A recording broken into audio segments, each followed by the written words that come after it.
사랑하는 여러분, 우리 한 주간 동안 참 더우셨죠? 네. 근데 며칠 동안 밤에 보니까요, 참 시원한 것 같아요.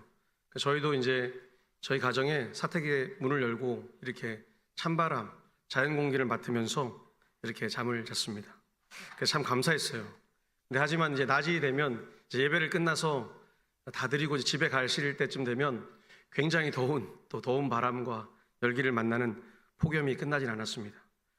우리의 몸과 마음이 많이 지칠 땐 계절이 바로 여름입니다. 그래서 여름은 신자들에게 가장 영적으로 무서운 시기, 그리고 우리의 영혼이 마음이 게을러지는 계절이 바로 여름입니다. 그래서 저는 이 여름이라는 계절이 참 어려운 것 같아요. 그래서 책을 읽다 보니까요, 여름이 주는 휴식은 휴식이 아니래요. 그래서 도로시 세이어즈란 분이 나태한 우리의 삶을 이렇게 표현합니다. 아무것도 믿지 않고 아무것도 소중히 여기지 않으며 아무것도 즐기지 않고 아무것도 사랑하지 않는다. 죽을 만한 이유가 없기에 그저 살아가는 것처럼 보이는 삶. 좀 놔두세요. 여기 보면 아무것도 믿지 않고 소중히 여기지 않고 즐기지도 않고 사랑하지 않는다.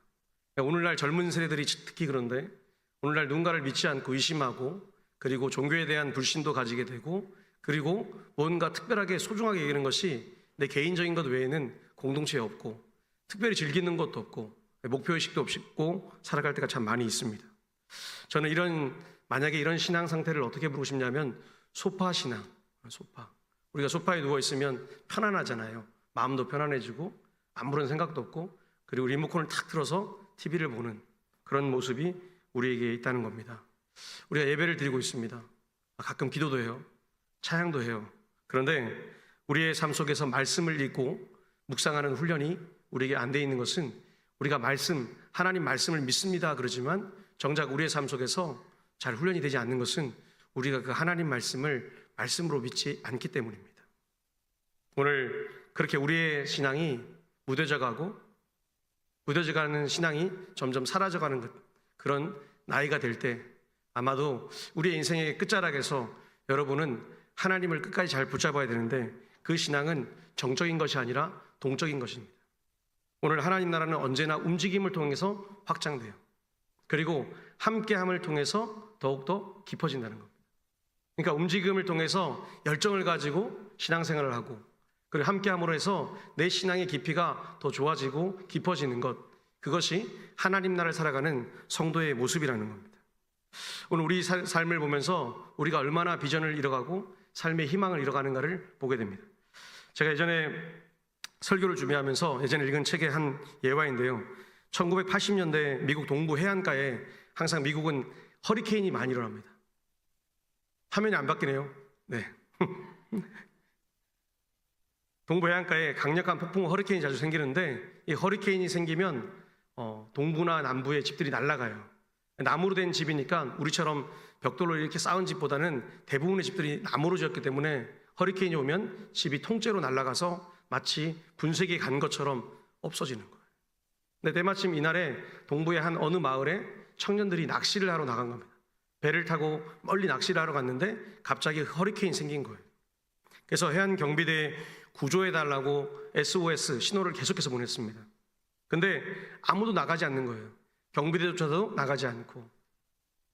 그래서 그 마을에 있던 실제로 노인 한 사람이 자신의 아주 오래된 낡은 배를 타고 밖으로 나갔습니다. 그리고 그 사람을 구조하였습니다. 기자들이 물었습니다. 두려운 바다에 어떻게 나가셨습니까? 흔히 말하는 그냥 식상한 질문을 던졌습니다. 그런데 이분의 답변이 굉장히 우리를 좀 울립니다. 정박한 배는 아무것도 할 수 없습니다. 이렇게 짧게 말하고 끝났습니다.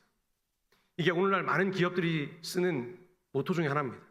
정박하고 안주하고 있는 기업은 절대로 아무것도 할 수 없습니다. 정박하고 아무것도 할 수 없는 신앙, 정박해서 안주하고 아무것도 안 하는 신앙은 진짜 아무것도 할 수 없습니다. 여러분의 신앙이 그동안에 얼마나 오랫동안에 정박해서 아무것도 하지 않아서 아무 결과도 없는 신앙으로 나가고 있습니까? 오늘 한국교회를 향해서 많은 사람들이 얘기를 합니다. 당연히 안 됩니다. 예배 시간에 예배를 드리는 것도 집중하지 못해서 방황하는데 변화되겠습니까? 오늘 우리의 잘못이 아니라 우리의 다음 세대가 예배를 배우지 못하고 우리의 신앙이 정박한 배처럼 아무런 힘도 없이 가만히 있기 때문에 하나님의 역사가 우리 가운데 일어나지 않는다는 겁니다. 여러분 어떻게 하겠습니까? 이때 여호수아 18장 3절에 말합니다. 그죠? 어느 때까지 지체하겠느냐.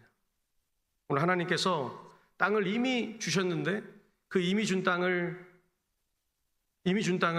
정착하지도 못하는 이 안타까운 7지파를 향해서 하나님 말씀하시는 겁니다. 오늘 우리 신앙의 게으름, 무뎌짐, 안주함, 그래서 소파에 앉아서 신앙생활을 하듯 살아가는 나의 아무런 영향력도 없고 아무 효과도 없고 아무런 결과물도 없는 그 신앙에서 벗어나시길 소망합니다. 꼭 벗어나십시오. 그러면 우리는 무엇을 해야 되는가? 먼저 우리를 좀 인정해야 돼요. 같이 한번 따라해보겠습니다. 내 신앙은 멈추었다. 네.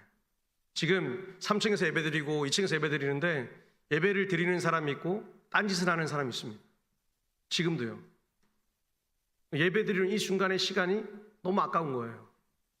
목사 입장에서는. 제가 매일 설교를 하면서 다 바라보고 있지 않습니까? 저 사람이 핸드폰을 맡고 열심히 핸드폰을 하고 있는가? 그럼 왜 여기 와 있는가? 오늘 1절에 보니까 이렇게 말씀하는 거예요. 이스라엘 자손의 온 회중이 실로에 모여 회막을 세우고 그 땅은 그들 앞에 돌아와 정복되었더라. 하나님이 이미 주셨거든요.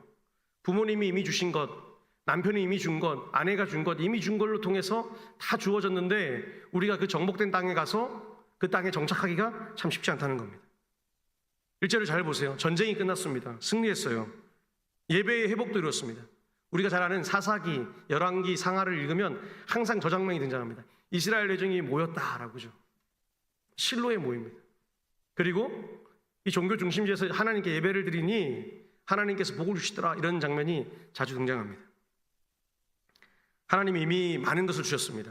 근데 우리는 경건하게 살아가는 예배를 드리는 것 같은데 우리의 삶에 여전히 우리 안에는 무기력함이 있습니다.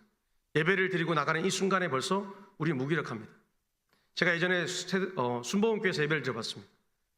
순복음교회에서 예배를 드리는데 순복음교회 예배 드릴 때도 아멘 찬양도 엄청 크게 하고 박수도 열심히 치는 어떤 이름 모를 한 권사님 옆에 앉았습니다.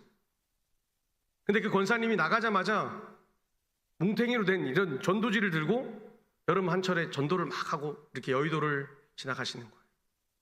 저는 근데 뒤를 따라가 봤습니다. 계속해서 복음을 전하는 거예요.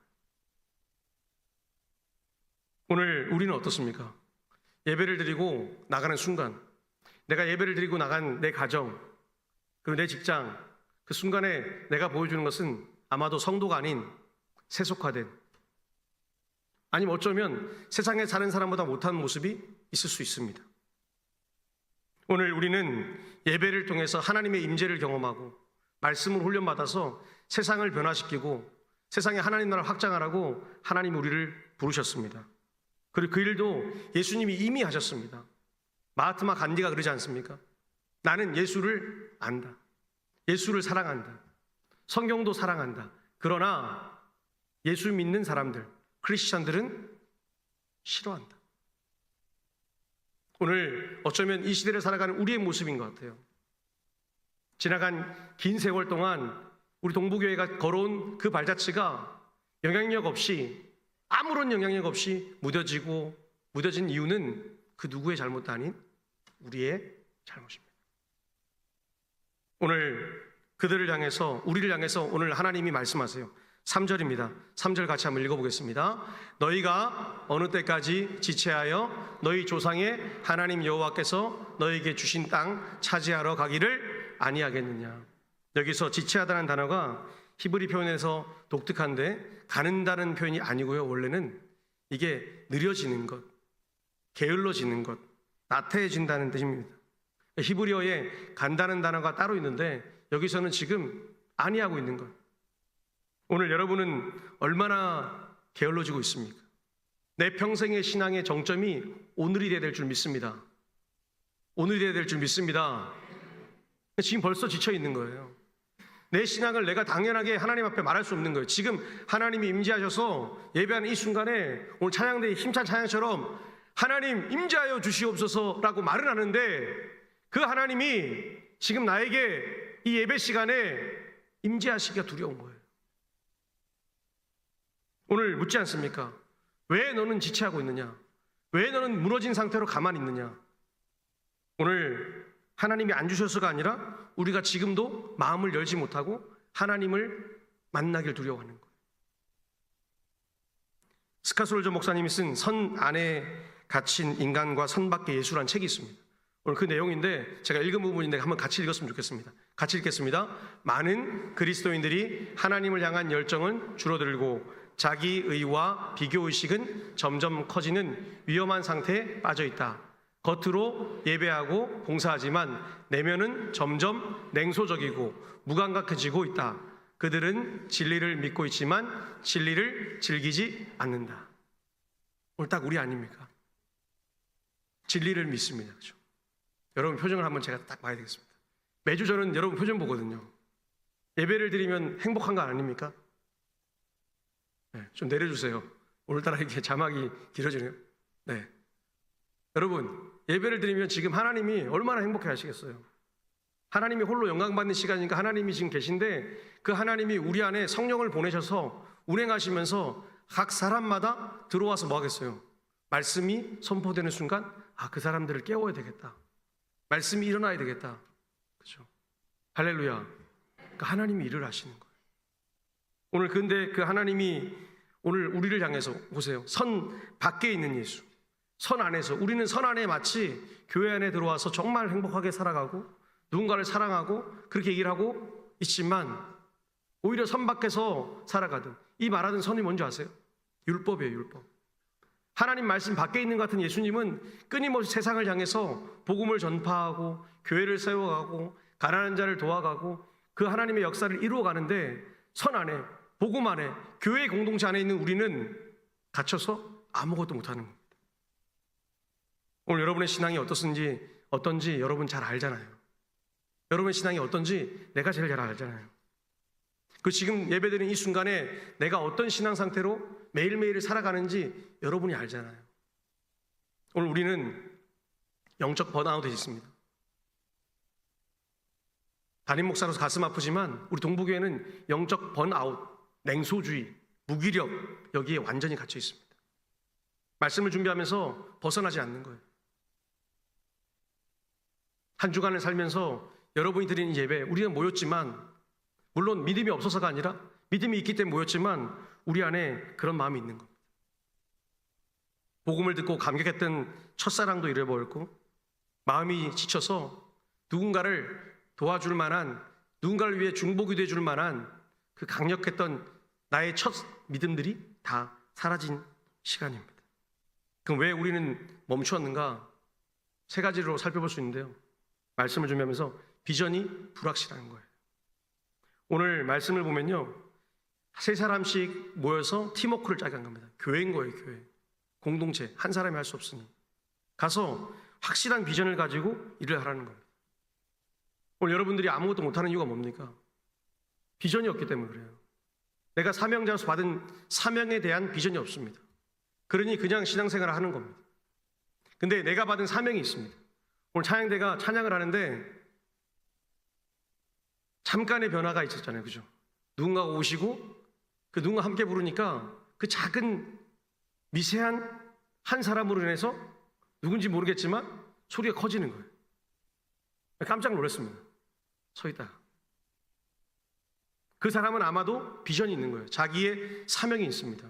자기가 무엇을 해야 될지 명확하게 아는 겁니다. 그러니 하나님이 그 사람을 통해서 이 찬양을 받으시고 일을 하기 시작하는 겁니다. 오늘 우리도 불확실한 상황 속에서 확실한 비전을 찾으시길 축복합니다.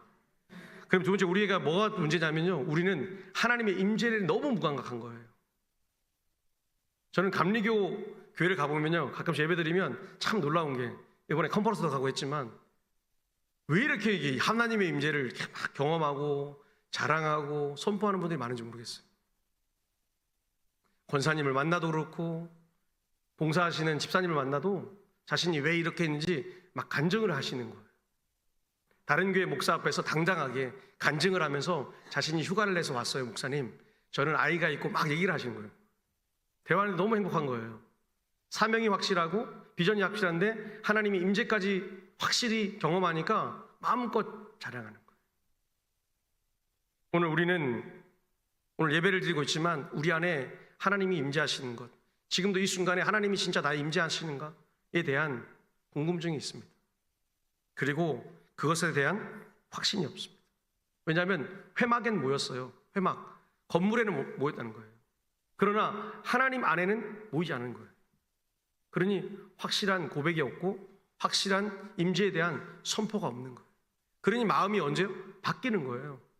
잠깐 기뻤다가 잠깐 즐거웠다가 또 나가서는 스트레스 받고, 그러니 무슨 하나님이 내 안에서 임재하시겠습니까? 오늘 여러분 이 삶에서도 탈피하시길 바랍니다. 그러면 우리는 또 뭐가 문제냐? 우리가 왜 이렇게 멈춰 있는가? 믿음의 기대치가 낮습니다. 여러분 그렇잖아요. 사업가가 뭔가를 투자할 때도 이게 확실하다 그러면 올인합니다. 올인. 내 재산을 다 쏟아붓습니다. 이번에 킹스 오브 킹스라는 정말 좋은 애니메이션, 10년 동안 제작한 애니메이션이 대한민국에 드디어 상륙을 합니다. 재미있는 건 한국 사람들이 만들었는데 미국에 상륙해서 소위 대박을 쳤습니다. 그리고 다시 역수출이 돼가지고 한국에 오는 거랑 마찬가지예요. 근데 얼마나 이분이 올인했는가, 이분이 기대한 거예요. 아, 예수님의 이야기, 찰스 디킨스의 그 예수 이야기라는 책을, 그 각본을 그대로 만들어서 애니메이션을 만들면 사람들이 보지 않을까? 자신의 인생의 삶의 모든 것을 다 쏟아붓습니다. 재산도 시간도. 하나님의 타이밍에 때마침 가장 좋은 시기에 미국에서 폭발적인 인기를 누리고 대한민국 상륙합니다. 저도 보려고 해요. 여러분도 봐주십시오. 7월 17일 날 대한민국 전역에 공개가 된답니다. 오늘 저는 기대하고 있어요. 아, 저 영화를 통해서 예수 안 믿는 사람도 봤으면 좋겠다. 내레이션을 한 사람 중에 이병헌은 예수를 안 믿는데 너무나 그 내레이션을 하면서 자신이 했던 이 더빙 작업을 하면서 예수님이 정말 좋은 분인가를 점점 배우고 있는 거예요. 이 얼마나 놀랍습니까? 예수란 그 이름 자체, 예수의 이야기만 같이 듣고 얘기만 나눴는데도 변화가 되는 거예요. 마음이 울리는 거예요. 하물며 그 복음이 선포되는 이 자리에 누군가 왔다면 어떻게 돼야 되겠습니까? 어떻게 돼야 될까요? 뒤집어져야죠. 근데 우리가 뒤집어지지 않는 거예요. 왜요? 우리는 식상하게 살았기 때문에. 지금도 나의 삶이 식상하거든요. 근데 내가 죽어서 천국 갈 하나님 아버지, 그 하나님 아버지는 매일매일이 기뻐서 매일매일 너에게 생수를 준다고 말씀하시는데 우리는 매일매일 그냥 물을 마시는 겁니다. 근데 죽어서 여러분이 그토록 바라는 천국이 내가 갈 수 있냐 안 갈 수 있냐 아리송한 그게 아니라 확실해져야 되는 거죠. 오늘 믿음의 기대치가 있습니까? 믿음의 기대치는 교회에 대한 기대치예요. 금요일날 보면 우리 권사님 중에 나이가 있으신 분들이 오셔서 이렇게 기도하는 거 보면 앞에서 내가 목이 아프니까 크게 기도하면 목이 아픈데 이번 주도 컨트롤이 안 되는 거예요. 그분이 주여 하니까 나도 주여 막 하는 거예요. 그분이 주여 하니까 저도 막 주여 하는 거예요. 목이 아픈데. 믿음의 기대치가 있는 분인 거예요. 오늘 우리에게 그런 분들이 많아지길 축복합니다. 하나님이 그런 분들을 다 채워줬으면 좋겠어요. 그런 분들로 한 200명만 채우면 제가 얘기했잖아요. 파레토의 법칙 2대8. 요즘엔 1대9의 법칙 아닙니까? 10%가 90%를 이끌어가니까 하나님이 200명만 보내주시면 2000명은 그냥 생길 것 같고. 그래서 기도하는 거예요. 여러분이 그런 사람들로 변화되시길 축복합니다. 제가 작년에 어떤 신방을 하면서 어떤 권사님이 이 말할 때 정말 가슴이 아팠는데 또 한편으로 이 말을 하니까 너무 힘이 된 게, 목사님, 저의 오늘 신앙, 그러니까 그때 만났을 때 작년에 저의 지금 신앙은 10년 전에 들었던 설교받은 은혜로 살고 있습니다. 너무 충격이었어요. 10년 전에 받은 은혜의 신앙. 오늘 우리의 삶의 은혜가 매일매일 흘러가고 있습니다. 하나님은 은혜의 물결을 계속 보내주시잖아요. 근데 우리는 그 은혜를 받을 생각을 안 하는 거예요. 언제 받는 줄 아세요? 내가 다 망하고 내 삶이 다 무너지고 그래서 아무것도 할 수 없을 때 받으려고 해요. 그러니 그때 하나님이 뭐라 하시겠어요? 하나님이 뭐라 하죠? 계속해서 너에게 은혜를 주고 있었는데, 너를 회복시키고 있었는데 라고 말씀하시는 거예요. 오늘 다시 한번 하나님께 받았던 은혜를 생각하시고, 지난주가 맥주 감사절이었지만 오늘도 맥주 감사절을 뛰어넘는 감사와 은혜가 우리 안에 있기를 축복합니다. 그러면 우리는 무엇을 해야 되는가? 두 번째로 멈춘 것을 다시 시작해야 됩니다. 멈춘 것을. 하나님 오늘 멈춘 그 모습을 보고 계속해서 다그치는데 하나님이 상세하게 지시하세요. 오늘 본문 4절과 6절을 요약한 것을 보면요, 너희는 매 지파에 세 사람씩을 선정하고 그들이 가서 그 땅에 두루 다니며 그 기업에 따라 땅을 그려가지고 내게로 돌아올지니라. 이렇게 말씀하세요.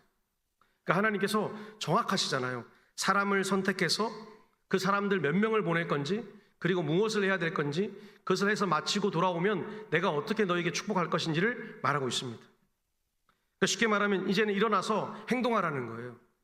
너희가 가만히 있지 말고 행동하면 하나님께서 무슨 일을 하시겠다는 거예요. 오늘 여기 중요한 표현이 본문 4절에 보니까 두루 다닌다는 표현입니다. 두루 다닌다.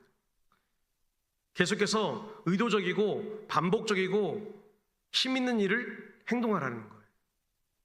본문의 의미가 이건 거예요. 제가 어제 쇼츠를 잠깐 봤어요. 요즘에 보고 있는 쇼츠가 며칠 뭘 보냐면요, 과거 옛날 뉴스를 봅니다. 80년대, 90년대 서울대학교 수석한 분들. 조금 부러워요. 그런 분들 보면 공부를 진짜 열심히 했구나, 머리가 좋겠구나, 막 여러 가지 생각이 들면서 본 거예요. 근데 그분들의 최근의 현황을 봤어요. 같이 나와요, 쇼츠에. 제가 수능을 보기 전에 장성수라는 6년 동안 노가다, 소위 말하는 막노동을 하셔서 정말 고생하신 가난한 한 청년이 6년 동안 막노동을 하면서 열심히 주경야독해서 서울대학교 인문대학을 수석했습니다. 그리고 그가 지금은 변호사로 살고 계시더라고요. 근데 거기 나오는 분들이 하나같이 겸손하고 하나같이 열정적이고 하나같이 행동하며, 그리고 그의 인생의 끝, 지금 중반부지만 끝까지 제가 봐도 그분들은 멋지게 살아갈 것 같아요. 제가 오늘도 일부 때 우리 한 중학생이 있어가지고 얘기했어요. 공부해야 돼요. 왜 해야 돼요? 공부를 하는 이유는 공부를 잘해서 그 사람이 꼭 성공한다는 게 아니에요. 공부를 잘해가는 그 순간순간마다 매일매일의 그 순간순간을 정말 열심히 살아간다는 증거예요. 그러니 하나님께서 그 증거를 보시고 일반 은총을 내려주시는 거예요. 하물며 매일매일의 신앙을 살아가는 우리가 육체로 살아가는 이 신앙의 삶 속에서 매일매일을 하나님께 드린다면 하나님도 우리에게 특별한 은혜를 내려줄 줄 믿습니다. 오늘 여러분도 매일 기도하잖아요. 하나님과 관련 있는 기도를 하셔야 되잖아요. 하나님이 여러분을 눈동자같이 바라봐달라고 기도하시잖아요. 나를 축복해달라고, 내게 은혜를 달라고, 나의 가난한 삶에 물질을 좀 달라고, 아니면 나의 무지한 삶 속에서 태어난 자녀들에게 좋은 삶을 열어달라고 기도하잖아요. 저도 기도해요. 근데 하나님과 하나님 앞에서 진심을 다해서 기도해야 될 거 아닙니까? 오늘 본문 4절에 나온 단어가 언제 또 쓰였냐면요, 창세기 13장 17절에 하나님께서 아브라함에게 명령하실 때 쓰였습니다. 너는 일어나 그 땅을 종과 행으로 두루 다녀보라. 내가 내게 주리라. 할렐루야. 땅이 자기 것 아니었잖아요. 근데 하나님이 종과 행으로 막 다녀보라니까 그 땅이 내 것이 되었어요. 하나님이 우리가 이 땅을 살아가면서 절대로 꼴찌로 살게 하지 않습니다. 하나님 그런 분 아니세요. 구걸하는 인생, 모자란 인생을 살지 않게 하세요. 하나님은 언제나 하나님 뜻 안에서 살아가는 삶에 희망을 주시고 선도해서게 해주세요. 여러분, 제가 그 사람들을 잘 모르지만 많은 분들이 예수님을 믿을 거예요. 그렇죠? 신기하지 않습니까? 내가 신앙인이라 얘기하지 않지만 그 사람들의 삶은 벌써 하나님을 사랑한다는 거예요. 오늘 우리가 어떻게 하면 멈춘 것을 다시 시작할 수 있는가? 아주 작은 습관의 힘이라는 책에서 보면 제임스 클리어가 작은 1%가 만든 기적을 얘기하는데 영국 사이클 팀 얘기를 합니다. 저 사이클 팀 한번 복장 보십시오. 이 사이클 팀이 어떠냐면, 영국의 사이클 팀은 유럽에서 맨날 동네 북입니다. 그러니까 매일 꼴찌를 하는 거예요. 한 번도 메달을 딴 적이 없습니다. 2003년까지 100년 동안 한 번도 메달을 딴 적도 없고 국제대회에 나가서 상위 랭커가 돼본 적이 없는 하등팀. 그래서 매일 무시당하는 프랑스나 스페인이나 네덜란드가 무시하는 팀이 바로 영국 사이클 팀이었습니다. 근데 이 팀에 2003년도에 데이브 브레이즈포드라는 전략 분석가가 감독으로 들어오게 됩니다. 여러분, 우리가 일반적으로 생각하기에 어떤 한 분야의 감독은 탁월한 선수가 옵니다. 대부분 그렇습니다. 근데 이 스포츠, 사이클과 관련 없는 전략 분석가가 와서 이 팀의 감독이 되었습니다. 그리고 나서 이 사람이 선포했습니다. 1%만 개선합시다. 사람들이 비웃었습니다. 비웃었어요. 왜냐하면 국가대표 선수도 와서 매일 꼴찌를 만드는 팀인데 당신이 와서 어떻게 이 팀을 변화시킬 수 있겠는가? 언론이고 정치판이고 모든 사람이 비웃었습니다. 근데 그는 계속해서 이렇게 말했습니다. 우리는 자전거 타는 모든 요소에서 1%만 개선하겠습니다. 그리고 사소한 것부터 바꾸기 시작했습니다. 오늘 제가 찬양대 노래를 들으면서 야, 미세 조정을 하니까 정말 좋구나. 놀란 거예요. 오늘 이분도 이렇게 한 거예요. 자전거, 여러분 자전거를 타면 아시겠지만 저도 자전거를 가끔씩 타는데 이 자전거를 타면 이 안장의 높이가 굉장히 중요합니다. 그리고 안장이 편해서 달릴 수 있도록 하는 것도 굉장히 중요합니다. 근데 오늘 이분이 어떻게 하냐면 자전거의 안장의 높이를 1mm를 미세 조정을 모든 선수마다 맞게 1mm, 2mm를 해주기 시작했습니다. 그리고 나서 타이어의 마찰력, 선수들마다 힘의 강도가 다르니까 그 마찰력을 다시 점검해서 자신들에게 맞는 타이어를 만들어 줬습니다. 그리고 심지어 매트리스들을 교체했습니다. 잠자리 자는 게 뭐가 문제겠습니까 하는데 그 잠자리에 자는 것도 교체해 주었습니다. 그리고 감기를 예방하고자 손 씻는 것. 서양 분들이 손 씻는 데 되게 연약합니다. 물론 지금은 코로나 때문에 많이 바뀌었는데 제가 코로나 전에 가보니까 손 씻는 거에 대해서 굉장히 무뎌 있습니다. 잘 안 씻어요, 선진국에서. 근데 이분이 그것을 하기 시작하는 겁니다. 그러니까 작은 것 하나하나, 1% 작은 것 하나하나를 바꾸는 미세 조정을 하기 시작했습니다. 심지어 뭐 했냐면요, 자전거를 타는 내부를 하얗게 칠하거나 그 안을 이쁜 색깔로 꾸며줬습니다. 아니 목사님 생각해보세요. 자전거 내부가 뭔 상관이 있겠습니까? 그쵸? 그런 작은 것 하나하나를 변화시켜줬어요. 그랬더니 정확하게 5년 뒤에 2008년도에 베이징 올림픽에서 금메달 7개, 2012년 런던 올림픽에서 금메달 9개, 그리고 그 해에 2012년, 13년, 15년, 16년 사이클 선수라면 그렇게 꿈에 그리던 영원한 상이라 불리는 최고의 상 투르 드 프랑스에서 우승을 하게 됩니다. 그래서 영국 사이클 팀은 21세기 최강의 팀이 됩니다. 거창한 계획이 아닙니다. 작은 변화였습니다. 놀랍지 않습니까? 놀랍지 않습니까?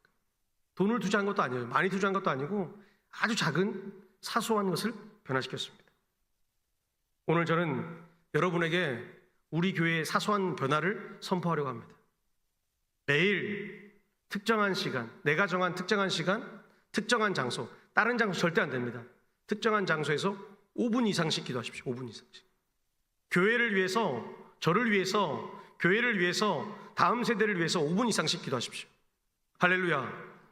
꼭 하십시오. 저는 새벽 기도 끝나면 목양실 가서 꼭 그렇게 루틴을 정했습니다. 목양실에서 내가 꼭 그 시간에 기도해야 되겠다. 오늘 그렇게 기도하면 하나님께서 들으신다는 거예요. 생각해 보세요. 우리가 바쁜 일상을 살아가는데 나에게 중요한 시간을, 그 중요한 시간에 중요한 장소에서 하나님께 기도한다면 하나님 아버지가 얼마나 기뻐하시겠습니까? 그리고 또 하나는 이렇게 선포하십시오. 저를 한번 따라해 보십시오. 나는 하나님의 사람입니다. 이게 굉장히 효과가 있습니다. 굉장히 단순한데 굉장히 효과가 있어요. 제가 우리 청년들한테 연애할 때는 항상 그럽니다. 연애하기 전에, 여자친구나 남자친구를 만나기 전에 나는 하나님의 사람입니다를 5번만 얘기하고 만나라 그래요.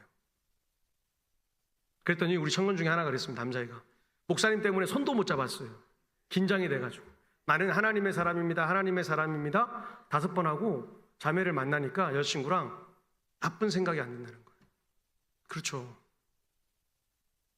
이걸 고등학교 애들한테 하니까요 어떤 줄 아세요? 고등학교 애들이 삶에서 나는 하나님의 사람이구나 되게 당당한 거예요. 지금 목사님이 됐는데 공부를 참 못했거든요. 그 친구가 목사님 저는 공부를 못해서 미치겠는데 뭘 하죠? 그랬더니 하나님이 너 쓸 거야 그랬어요. 자기를 계속 하나님의 사람입니다. 하나님의 사람. 지금 목사님 되셔서 부목사님으로 잘 지내고 있습니다. 오늘 사랑하는 여러분, 우리에게 하나님 말씀하세요. 작잖아요. 아주 작은 거잖아요. 그걸 실천하면 그 작은 걸 실천한 것을 하나님이 들으시고 지금도 귀를 기울이시고 듣고 계시는 거예요. 그리고 하나님이 함께 일하고 싶으신 거예요. 이게 창세기 1장에 나오는 하나님이 수면 위를 운행하시고 함께 무언가를 만드시고 그리고 마지막에 인간을 생기를 부어놓으신 그 삶이 바로 이것이에요. 여러분, 이 작은 실천을 스스로 잘하시기를 축복합니다. 그러면 하나님이 잘하면 어떻게 되냐? 마지막으로 우리 세 번째 뭘 하시냐? 일어나 땅을 차지하도록 하는 거예요. 이제 우리가 읽질 않았는데 여호수아 18장 10절에 이렇게 말씀합니다. 같이 한번 읽었으면 좋겠습니다. 여호수아가 그들을 위하여 실로의 여호와 앞에서 제비를 뽑고 그가 거기서 이스라엘 자손의 분파대로 그 땅을 분배하였더라. 아멘. 오늘 보세요. 일이 다 끝났어요. 그때 하나님께서 뭐하냐? 축복하시는 거예요. 땅을 주시는 거예요. 오늘 그들이 가만히 있지 않았습니다. 머물러 있던 자리를 박차고 땅을 두루 다니며 눈으로 확인하고 손으로 그려서 여호수아 앞에 나와서 저희는 이 땅을 얻고 싶습니다라고 얘기합니다. 그랬더니 하나님께서 그 땅에 정착하게 해주셨습니다. 역사를 보아도 그 땅을 쳐들어가서 빼앗고 잠시 점령하는 건 가능하지만 그 땅을 들어가서 오랫동안 차지한다는 건 정말 어려운 일입니다. 우리나라도 요동을 몇 번이나 들어가서 정벌을 했습니다. 근데 결국 뭐죠? 못 살았습니다. 그 땅에 들어가서 산다는 게 너무 어렵기 때문에. 그래서 고구려 시대 이후에 단 한 번도 그 땅을 얻은 적이 없습니다. 근데 하나님께서 하시면 된다는 겁니다. 오늘 비전은 가슴에 품는 게 아닙니다. 선포하는 거예요, 비전을요. 여러분, 위대한 사업가들, 특별히 우리나라에도 위대한 사업가들이 참 많지 않습니까? 그분들의 공통점이 뭔지 아십니까? 젊었을 때 허풍쟁이였습니다. 정주영이 젊었을 때 쌀 배달할 때 큰 소리를 했습니다. 나는 이 대한민국에 가장 많이 집을 짓는 사람이 되겠습니다. 쌀 배달하는 한 청년이 무슨 가진 게 있다고 갑자기 이 땅에 집을 많이 짓겠다고 얘기하는 겁니다. 친구들이 정신 나간 놈을 했습니다. 근데 미군 부대를 시작으로 그가 대한민국에서 가장 많이 아파트와 집을 지은 사람입니다. 그리고 그의 자녀들이 지금도 여전히 대한민국에서 1등으로 집을 많이 짓는 회사를 갖고 있습니다. 오늘 우리도 선포할 수 있습니다. 하나님, 내가 비전을 선포합니다. 제가 몇 배라 그랬죠 그때? 지난주에? 기억나세요? 제가 처음 왔을 때 몇 배 얘기했습니까? 손가락 해드립니까? 10배. 지금 안 나오죠, 입이. 목사님, 저희는 다 늙었고 돈도 없고 둘러보아도 흰머리고 바라봐도 힘도 없고 오후 차양 예배 드리면 다 졸고 있고 저희로 무슨 일을 할 수 있습니까? 제가 뭐 하라 그랬죠? 비전을 입으로 선포하라고. 그리고 기도하시라고. 제가 어려운 일 안 시켰잖아요. 하나님이 여러분한테 여러분 수준 이상의 것을 시키지 않습니다. 하나님은 딱 맞는 걸 시키세요. 지금 동부교회에 가장 필요한 것은 기도입니다. 때가 나고 시간 나면 무조건 기도하십시오. 그리고 선포하십시오. 그러면 하나님께서 일하실 겁니다. 오늘 그 하나님이 우리에게 주신 귀한 은혜는 빌립보서 3장 12절부터 14절의 말씀에 이렇게 말씀합니다. 내가 이미 얻었다 함도 아니요 온전히 이루었다 함도 아니라 오직 내가 그리스도 예수께 잡힌 바 된 그것을 잡으려고 달려가노라. 표대를 향하여 그리스도 예수 안에서 하나님이 위에서 부르신 부름의 상을 위하여 달려가노라. 아멘. 오늘 보세요. 나는 이미 얻은 것도 아니고 온전히 이룬 것도 아니고 난 아무것도 아닌 존재이지만 예수 그리스도를 붙잡는 일에 내가 쓰임 받으면 그 표대를 향해서 예수 안에 달려가면 반드시 뭐예요? 하나님께서 나를 통해서 일하신다고 사도 바울이 고백하는 거예요. 우리도 마찬가지예요. 우리가 이미 얻은 것도 아니고 된 것도 아니지만 매일매일 우리가 선포하고 함께 나아가면 하나님이 복을 주실 줄 믿습니다. 채워주신다는 거예요. 그래서 그런 사람들이 이 자리에 남아있어야 되는 거예요. 그래야 다른 누군가가 왔을 때 변화되는 거예요. 제가 3.1교회 처음 갔을 때 회심했거든요. 그때 제가 목사님 설교를 들은 게 아니에요. 제가 바라본 건 제 옆에 있는 성도와 제 앞에 있는 성도의 뒤통수를 바라봤어요. 근데 그들이 설교 끝나고 함께 기도하는데 얼마나 울면서 기도하는지 몰라요. 얼마나 열심히 기도하는지 몰라요. 제가 그 장면에 제가 회심했어요. 제가 얘기했잖아요. 오늘 이 시대에 아무리 좋은 설교자가 있다 해도 그 설교를 듣고 교회를 찾아가는 숫자는 별로 없습니다. 그 교회가 가진 메시지, 비전, 그리고 그가 간 자리에서 바라본 성도들을 바라보고 변화되는 거예요. 제가 만나교회 가서 예배드리면서 느낀 것은 딱 하나였습니다. 성도들 뒤통수 맞았어요. 변화될 수밖에 없어요. 수요일날 모여서 힘든 직장 가서 뛰어와서 땀을 삐질삐질 흘리고 그 자리에 앉아서 기도하면서 예배드리는 거예요. 오늘 이 땅의 교회들이 다 마찬가지입니다. 여러분, 왜 이곳에 사람들이 나갔을까요? 그 교회 가니까 나의 고통과 삶을 인정하고 이해해 줄 누군가가 있기 때문에 가는 거예요. 그렇죠. 왜 지금 여러분들이 모여서 있습니까? 내 또래가 지금 앉아 있는 거 아닙니까? 근데 여기에 젊은 사람들이 한 5가정만 모여서 열심히 그들 삶을 나누고 정직하게 있으면 하나님이 일을 하기 시작하실 거예요. 근데 그들이 아무 생각 없이 있잖아요? 그럼 하나님은 아무것도 안 하세요. 오늘 우리 동부교회가 다시 멈춘 시계를 되돌리길 원합니다. 그리고 하나님이 그 일을 시작하시길 원합니다. 오늘 우리가 다시 걸으면 하나님은 반드시 일하실 줄 믿습니다. 3절에 말씀하시는 것, 멈추지 마라 얘기입니다. 지체하지 마. 그리고 다시 시작하는 겁니다. 다시 시작하면 하나님께서 우리를 통해서 우리 교회와 우리 교회를 통해서 이 민족을 반드시 선한 길로 복된 나라로 만들어줄 줄 믿습니다. 우리 함께 기도하겠습니다.